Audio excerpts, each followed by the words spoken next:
మీరేంటి బిగినింగ్లో TDP office లైబ్రరీలో ఏంటది? హిమాయత్ నగర్ తెలుగుదేశం పార్టీ ఆఫీస్ ఉండేది హిమాయత్ నగర్లో. దానికి బిఫోర్ ఇంకోటి చెప్పాలి మీకు. ఒకసారి నల్గొండ జిల్లా కోదాడ సార్ మాది. కోదాడలో ప్రోగ్రామ్ చేసిన టాకింగ్ టాక్ ప్రోగ్రామ్.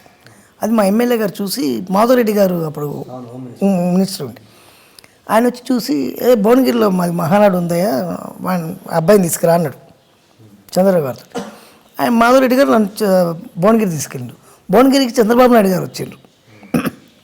ఆయన చూసిండు ప్రోగ్రాం. మరి తప్పకుండా మహానాడుకు రావాలి, మహానాడులో మీ ప్రోగ్రాం పెట్టిస్తాం మేమన్నాడు. ఏంటి నేను ఇట్లా అన్నాడని మాధవరెడ్డి గారితో సార్ అన్న, నువ్వు రా అన్నాడు. అని తీసుకెళ్ళి ఎమ్మెల్యే క్వార్టర్స్ ఉంది కదా సార్, ఎమ్మెల్యే క్వార్టర్స్లో ఉంచారు నన్ను తీసుకెళ్ళి. ఓల్డ్ ఎమ్మెల్యే క్వార్టర్స్ మీకు గుర్తుందంటూ, new MLA quarters sorry secretariat పక్కన. ఆయన దగ్గర పెట్టేస్తే నేను టెన్షన్ అయిపోతున్నా. ఆఫ్టర్నూన్ 12 o'clock తీసుకెళ్ళిరండి నన్ను స్టేజ్ పైకి. మధ్యాహ్నం 12 గంటలకు తీసుకెళ్ళిండ్రు. ఆఫ్టర్నూన్ 12 o'clock తీసుకెళ్తున్నారు. అది ఈవినింగ్ కదా ప్రోగ్రామ్. జనరల్గా మనకి ఈవినింగ్ ప్రోగ్రామ్, స్టేజ్ ప్రోగ్రామ్ అంటే ఈవినింగే ఉంటుంది కదా. ఈవినింగ్ ఉంటుంది, ఇప్పుడేం తీసుకొస్తున్నారు అనుకుని నేను సర్లే అని వెళ్ళిపోయినా. నాకు పొట్లం ఇచ్చిండ్రు, భోజనం పొట్లం, ఒక వాటర్ బాటిల్ ఇచ్చిండ్రు. 3 o'clock అట్లా రావుగోపాలరావు గారు వచ్చిండ్రు. స్టేజ్ ప్రోగ్రామ్ కావట్లేదు, స్టేజ్ ఇంకా అరేంజ్ చేస్తున్నారు. ఇప్పుడు ఎందుకు తీసుకొచ్చారు నాకు అర్థం కాలేదు. ఈవినింగ్ పబ్లిక్ 6 లక్షల మంది పబ్లిక్ ఆనాడు వస్తే చూస్తే పబ్లిక్ వస్తూనే ఉన్నారు, వీళ్ళు మైక్లో మాట్లాడుతూనే ఉన్నారు. నా ప్రోగ్రాం పెట్టట్లేదు. నాకు ఇక్కడ మండిపోతుంది. నాకు కొద్దిగా ఈగో ప్రాబ్లం ఎక్కువ, మండిపోతుంది. నా ప్రోగ్రాం పెట్టేస్తే నేను దిగి వెళ్ళిపోతా కదా, నాకు ఎందుకు వచ్చిన బాధ ఇది. 6 o'clock అట్లా అన్నగారు వచ్చారు, వెంకటరామరావు గారు. ఎమ్మెల్యే వెంకటరామరావు గారు అందరూ వచ్చిండ్రు. ఒకళ్ళ తర్వాత ఒకళ్ళు మాట్లాడుతున్నారు, కానీ నా ప్రోగ్రాం పెట్టట్లేదు. నా ప్రోగ్రాం ఉంటుందా ఉండదని నా కోపం. ఇది ఎక్కడి ప్రోగ్రాం ఆయన అనుకొని బాగా ఫీల్ అవుతున్నాను నేను లోపల. నెక్స్ట్ ఇక అన్నగారు మాట్లాడతారు. అన్నగారు మాట్లాడిన తర్వాత ఏముంటుందండి, ఇంకా చంద్రబాబు గారు, దగ్గుబాటి వెంకటేశ్వరరావు గారు వీళ్ళందరూ మాట్లాడడం అయిపోయింది. అన్నగారు మాట్లాడతారు. నెక్స్ట్ వెంకటరామరావు గారు ఆయన మాట్లాడినంటే ప్రోగ్రాం అయిపోయినట్టే. ఎక్కడ పోదురా నాకు ప్రోగ్రాం లేనట్టే ఇవ్వాలనుకొని సర్దుకుంటున్నాను నేను. నా టాకింగ్ డాల్ బాక్స్ అవన్నీ సర్దుకుంటున్నాను. ఈలోపు స్టేజ్ వెనక్కి చంద్రబాబు గారు వచ్చి రావారా, నువ్వు రాబాబు రావా అన్నట్టున్నాను. అన్నమంటున్నాడు ఏంటి అనుకుంటా.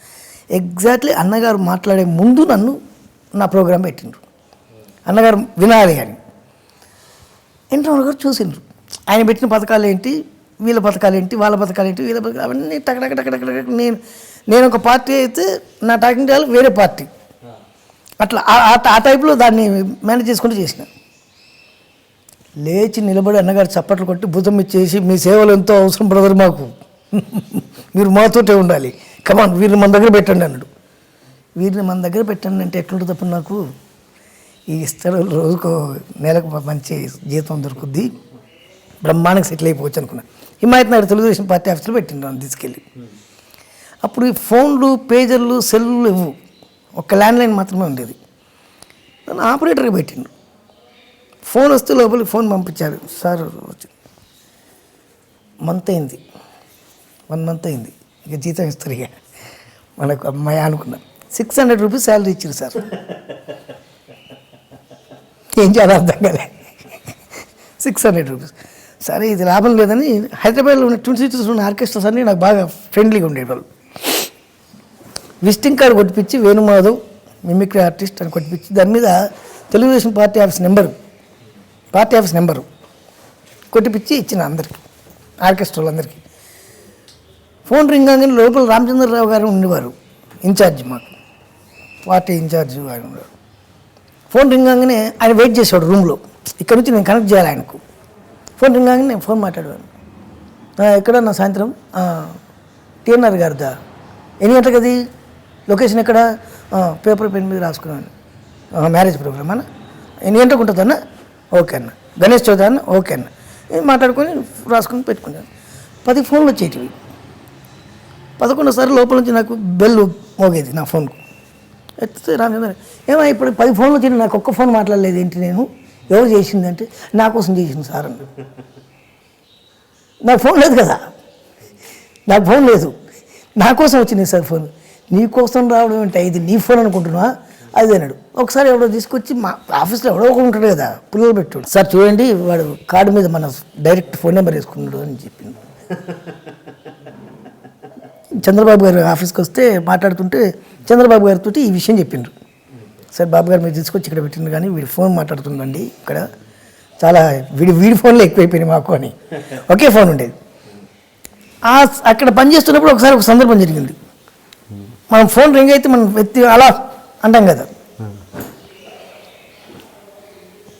నేను నమస్కారం, నేను నందమూరి తారక రామారావు మాట్లాడుతున్నా, ఒకసారి రామచంద్రరావు గారికి ఇవ్వండి.